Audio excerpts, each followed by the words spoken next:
Seorang petani Nyoman Putra, 67 tahun, asal Banjar Pangkung Lubang, Desa Pergung, Kecamatan Mendoyo, Jembrana, ditemukan meninggal dunia di kebun miliknya di Banjar Rangdu, Desa Posanten, Kecamatan Mendoyo, Jembrana, Sabtu 20 April 2024 sore.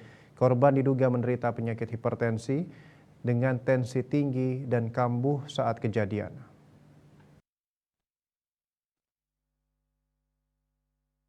Dari informasi berawal pada Sabtu 20 April 2024 sekitar pukul 12 WITA, saksi satu Nikaya Nari melihat korban tiba di rumahnya dan sempat bertegur sapa.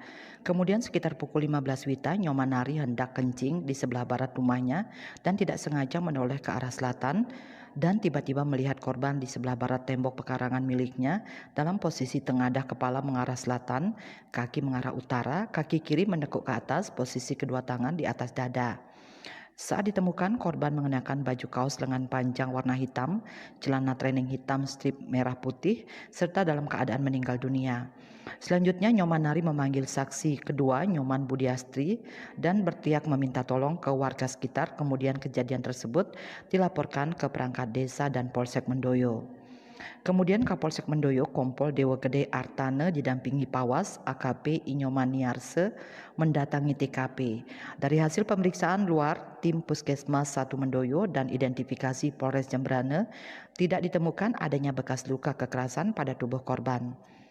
Kapolsek Kompol Artane mengatakan dari keterangan keluarga korban memiliki riwayat hipertensi dan sekitar 5 bulan terakhir sering berludah darah. Keluarga korban telah mengikhlaskan meninggalnya korban dan menolak untuk dilakukan autopsi.